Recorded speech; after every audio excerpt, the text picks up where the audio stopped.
Hey guys, welcome back to the podcast. We have a really exciting one to dive into today, starting with the Open Championship, then moving on to talking about golf's major championship schedule, and finally we are going to finish with the best major of the year, best player of the year, and the best major championship moment of 2025 in the golf season. So let's dive straight in. Now, the 2025 Open Championship, what can we say about it? Obviously, an incredibly dominant week for Scottie Scheffler. Some really, really impressive golf. Definitely didn't have his best driving performance. Kind of looked like he was struggling off the tee, maybe getting a little bit too across the ball, kind of pulling a few or overcutting a few and really having to hold that face through impact. But his iron play, his putting was absolutely incredible. Such an incredible performance. It really felt like, to be honest, he could have won this golf tournament by about 12 or 15 shots at some points. He almost let shots slip really kind of casually, maybe through lack of focus, lack of competition up there on the leaderboard. And we had some incredible standout players we're going to be talking about as well. But first with Scottie, such an amazing player. And we're getting so many comparisons at the moment between him and Tiger Woods. Some incredible stats coming out that, you know, it's the same number of days between when they won their first major, when they won their fourth major, which is crazy, the exact same number of days. All of these incredible stats are coming out, and between him and Rory McIlroy as well. And at the moment, Scottie Scheffler's major championship win percentage of how many majors he's won for how many tournaments he's played is actually higher than Tiger Woods, which is a pretty crazy statistic to put out there. Now, everyone's talking about, is Scottie Scheffler a boring golfer to watch? Is he boring? Is his style of golf boring? Is his personality boring? Now, everyone's comparing him to Tiger, who was this polarizing figure in the golf industry when he came out on tour. And to be honest, you can't really compare them because Tiger had this very elusive, mysterious, not really giving away much to the media type atmosphere that he created around him, very intense in competition. And Scottie Scheffler is just not that person. He's much more friendly, a bit more down to earth, maybe a bit more open, as we saw with him this week. I thought his comments to the media were incredibly interesting. So when you're comparing these two guys from a personality perspective, they're polar opposites. But from a performance perspective, they are very, very, very similar. They're performing at such a high level and dominating a sport that is very, very hard to dominate. Now, is it boring? Is it entertaining? I think it's incredibly entertaining. I have to say, Scottie Scheffler's really grown on me. He's really impressed me with his play. I think some of the stuff he comes out and says to the media is inspiring and very open and very honest, and I really admire and respect that about him. Let's talk briefly about his comments to the media this week. I would assume probably most of you have heard some of his comments. Basically, he was saying to the media in his press conference that yes, he loves playing golf, yes, he loves playing out on tour, and he loves winning. And in those moments when he's winning, it's great, it's amazing. But that feeling of winning doesn't last very long. That moment, you know, lasts for a few minutes, and then it's like, right, what's for dinner? On to the next thing, back to real normal life. Now, I completely get what he's saying. I think it's been very, very twisted out of proportion. Some people are going, oh, well, Scottie doesn't care because he said, you know, that he basically said that winning doesn't satisfy the deepest parts of your kind of soul, and that, you know, the second golf becomes a chore, gets in the way of his like marriage, his family, you know, that will be the last day he competes out on tour, and he's already made a huge amount of money. He's already third in the all-time money list out on tour, which is crazy to think about. So a lot of people from that have taken that, oh, he doesn't care, and he said that, you know, I don't think that's what he's said at all. He's never said that he doesn't care. He's actually said when he's in the moment, he really cares. He's really competitive, and he struggles with those two sides of himself. Of in the moment, he wants to win. He loves that feeling, but it doesn't last that long, and he would rather be a great father to his son than a great golfer. And that is, I think, a very inspiring, very wise approach, especially for someone so young. I think he's 27, which is, kind of crazy again. But yeah, absolutely inspiring. I think it's a very down to earth, very realistic approach. I've been around a lot of the best players in the world, and I think, to be honest, the best players in most sports, they have to have this like elevated, more self-centered type approach. And it's just the environment they grow up in. It's just, everyone in their life is working really hard to help them succeed. Everything is centered around them and their performance. So it's very easy to get wrapped up in that. Whereas Scottie seems very, very down to earth, and he really knows what's important to him and what's important to his life. I also want to touch on Scottie Scheffler's putting performance this week, because I think it's something that's probably not talked about enough. He was one of the worst putters on tour.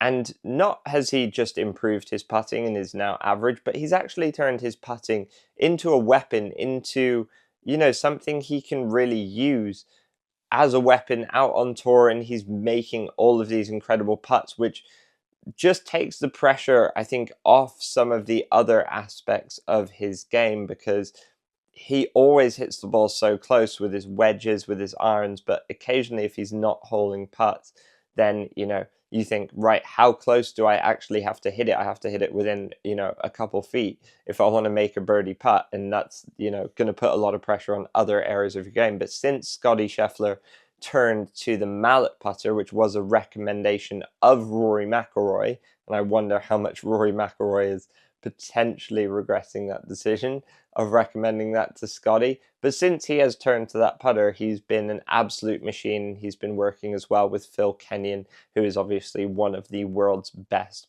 putting coaches. So absolutely incredible stuff from Scottie Scheffler. I've really enjoyed it. I've really enjoyed listening to him in press conferences. I've very much enjoyed his performance in the Open Championship. I think it was incredible. I think he could have won by many, many more shots. And we will be talking a little bit more about him later on in the episode. But guys, let's now talk about Royal Portrush very briefly as an Open Championship venue. This is the second time they've hosted it. They hosted it for the first time back in 2019, where Rory famously missed the cut, made a opening 8, I believe, on the first hole.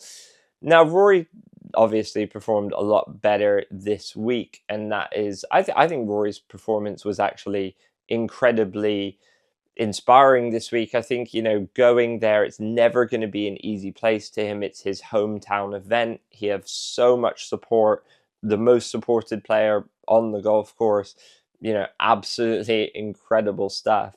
So I think he, did very well, all things considered. I think he would have really had to have played his best golf if he was going to get up there with Scottie. He was still, 7 or 8 shots behind in the end. And, that's a pretty big margin out on tour, a couple shots per day, basically. Royal Portrush as a venue, I think it's a beautiful golf course. It looks absolutely amazing. I feel like it's very, very difficult for these venues because from a spectator perspective, watching, on TV, you really want to have some familiarity with the actual golf course. You really want to, understand what it's actually like, what holes are where, what are the iconic holes, where can you pick up shots, and which holes are difficult, where can you lose them. I think that's one of the reasons why Augusta National and the Masters is, in most people's minds, the best major championship of the year, because we know the golf course pretty much inside out by now. We know the iconic holes, we know the easy holes, we know the difficult holes, we know where you can hit it and where you can't hit it. And now, just from watching over years and decades of that tournament, we have such a deep understanding of the actual golf course. And I think that's, to be honest, something other major championships really struggle with unless they go back to, these iconic courses like a St Andrews, where again we have that kind of deeper understanding of the golf course. But a place like Royal Portrush, which is relatively new to hosting Open Championships, it's very, very difficult to educate people on the golf course, in such a short period of time when you're only watching for a few days in a row. So I think that was something I picked up on, that I just felt like it was difficult to get to know the golf course. And to be honest, I don't really know what the answer to that is.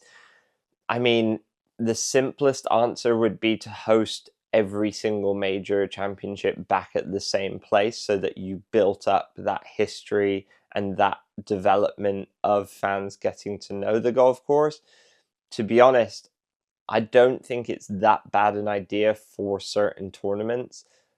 I wouldn't say I could really see an argument to be made for hosting the Open Championship at St Andrews every single year. Yes, of course you would miss out on, going to some other amazing places, all these other iconic links venues like Carnoustie and Birkdale, and you could even throw somewhere like Turnberry or Royal Liverpool in there as well. But that probably also opens up another opportunity for these incredibly iconic courses to host their own events. And that, I think, would be equally as captivating and probably better for them if the Scottish Open was held at, Turnberry, for example, every single year.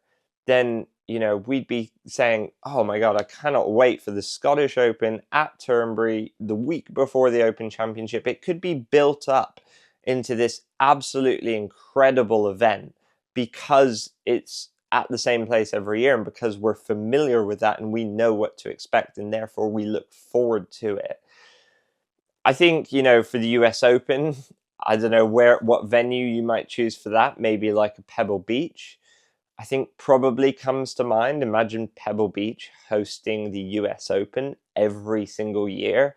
Again, how much would you look forward to that? It would be absolutely incredible.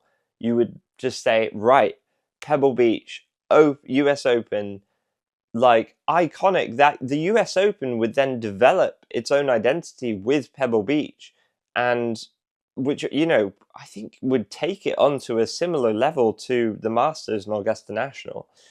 So would love to hear your thoughts on this topic as well, guys. Do you think it should move around? Do you think majors should stay at the same venues? And what venues would you like to see each major championship at?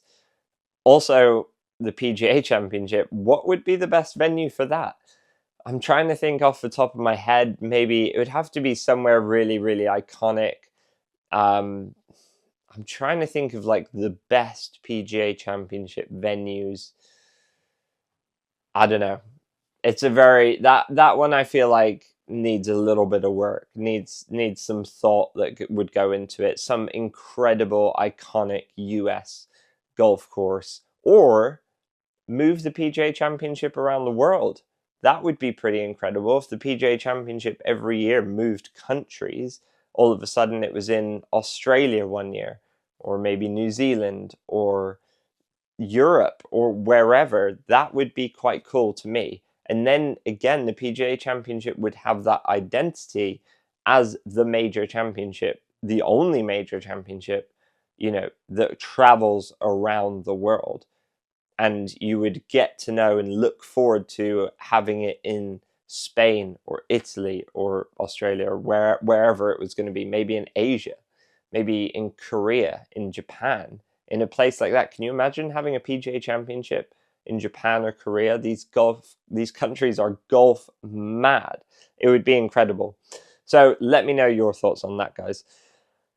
We had some names up there on the leaderboard this week that are not typical names we see every week. Harris English, Goddard, Hao Tong Lee, to name a few of them.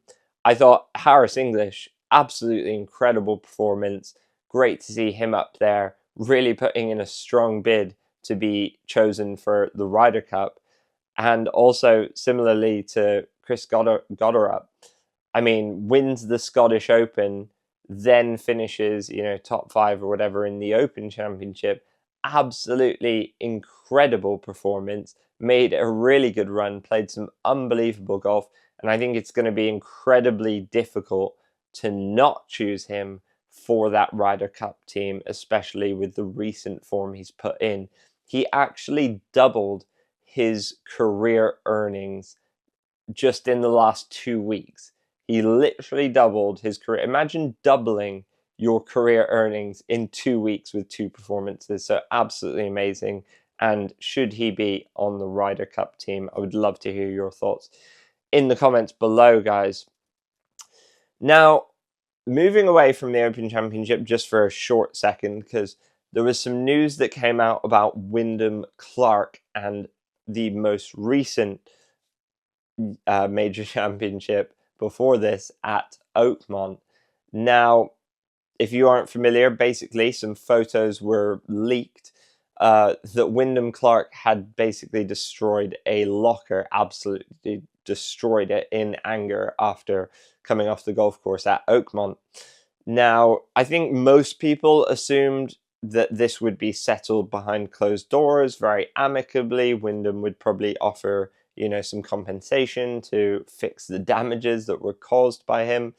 It appears that that did not happen because Oakmont has released a statement saying that basically Wyndham Clark is banned from Oakmont unless he does a few things that they've basically said. He has to pay for the damages, he has to make a contribution to a charity of their choice, and he has to go to anger management therapy or some other similar type of therapy. So that's I love the last one, making him go to some kind of anger management class. I don't know if you guys remember the movie Anger Management, but that's kind of what I'm picturing. I think it would be absolutely just, yeah, I don't know. It's pretty funny, to be honest. It just brings back that movie in my mind.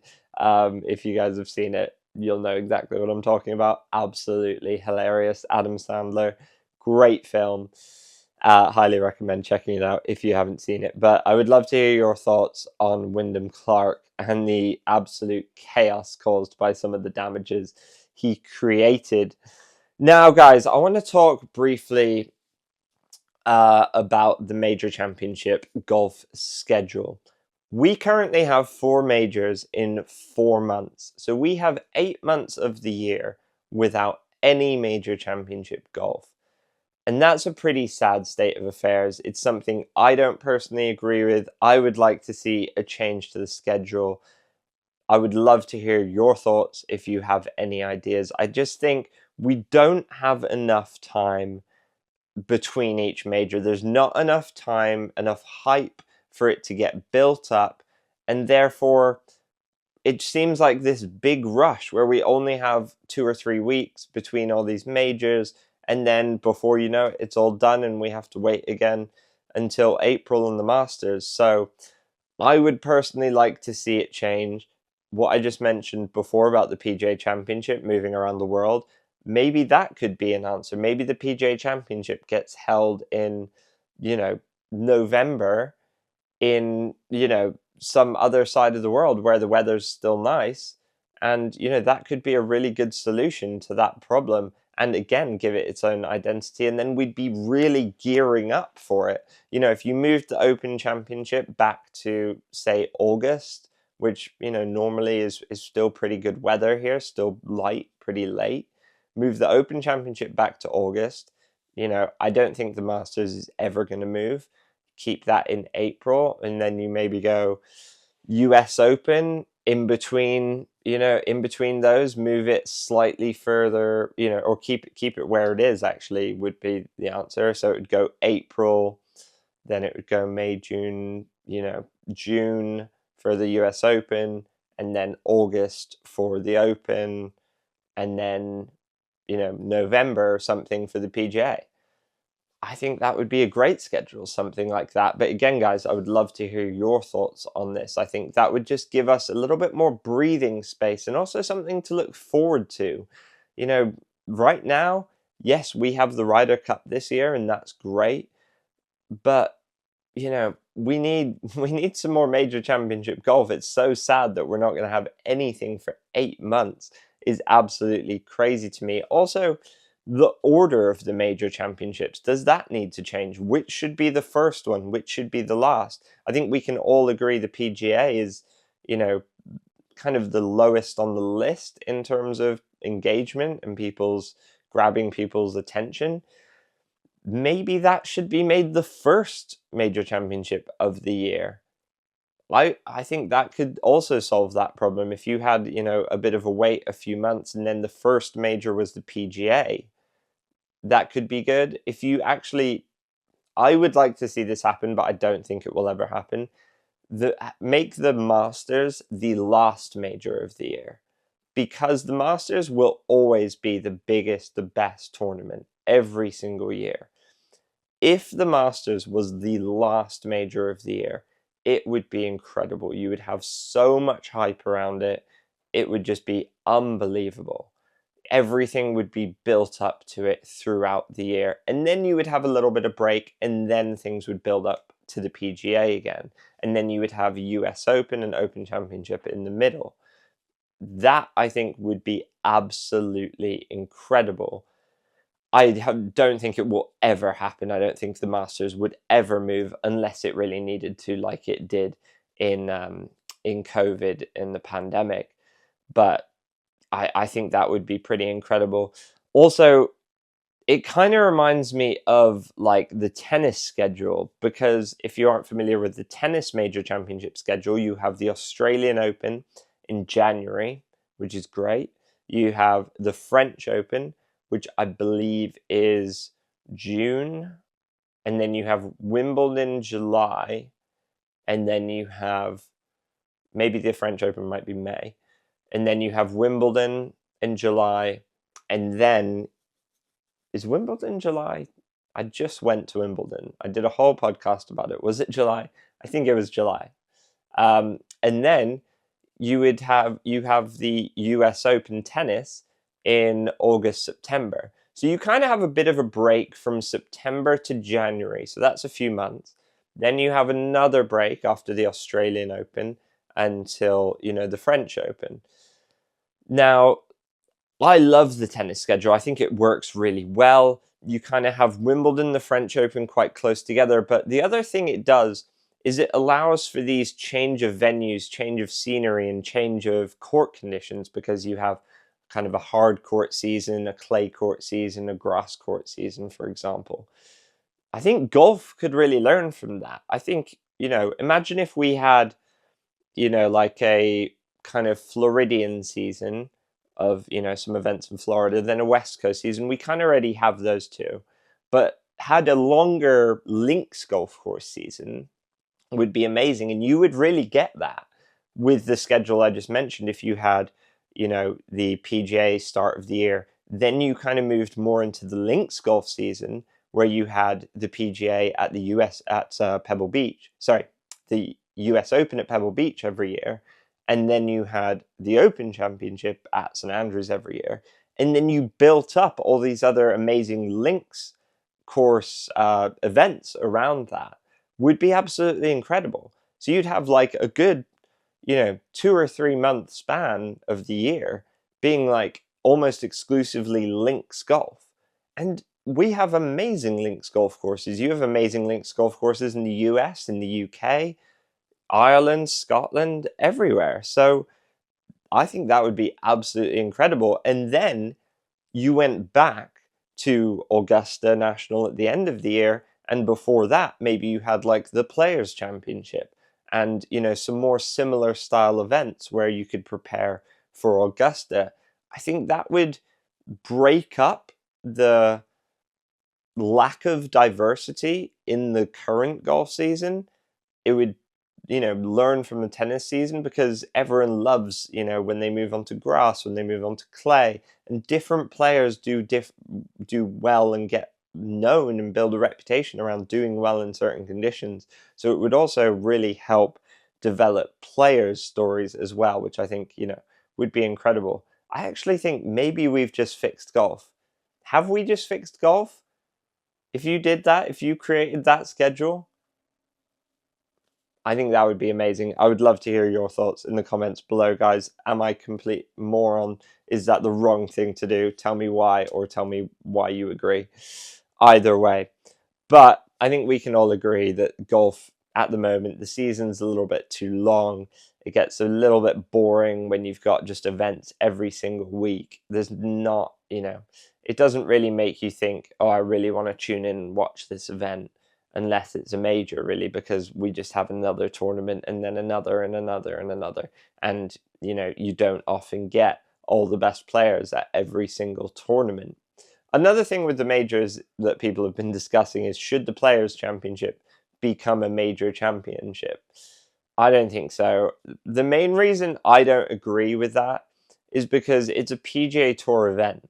So, like, if say you just decided the Players was now a major championship and everyone who'd won a Players now had an extra major to their name, what about all the European Tour players? What about all the Live players? What about all the people who play every single major, who are some of the best players in the world, but didn't play the Players' Championship because they weren't invited because it was a PGA Tour event?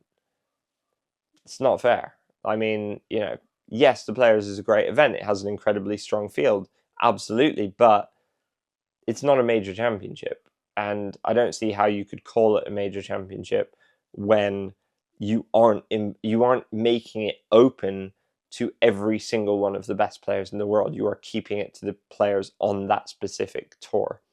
My thoughts there. Would love to hear your thoughts. I think it's still a great event. Never been to it myself. Would love to go to it one year.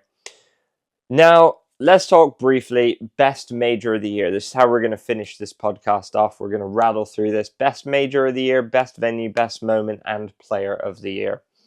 Best major of the year. I think purely it has to be the Masters. It had so much drama. So much drama. Rory McIlroy coming out, charging, winning it, but also at the same time nearly losing it.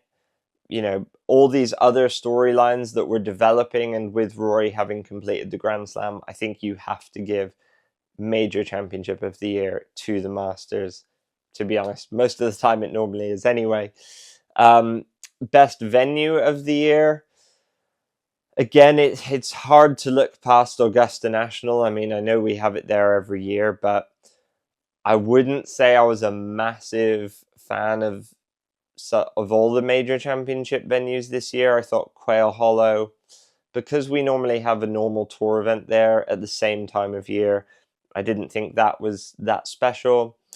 Then obviously the US Open at Oakmont, I was really excited about that. I just thought it kind of delivered. There was some really good drama down the stretch, to be fair. And JJ Spawn, great to see him win, but I think, it was a little bit too hard, potentially. Just with the rough and a rough around the bunkers and stuff. So that's just my thoughts. Best moment of the year. Again, Augusta and the Masters might be getting a clean sweep on all of this. I don't think you can put it past Rory winning the Masters, finally wearing the green jacket. And player of the year. Yes, Rory's done amazingly well, but I don't see how you can not give this to Scottie Scheffler when he's, won so many other events and now 2 major championships as well. So let me know your thoughts on player of the year and all of those things in the comments below. And thank you so much for watching this podcast, guys, bringing you new podcasts every week. So make sure you subscribe and check them out, and I will see you in the next one.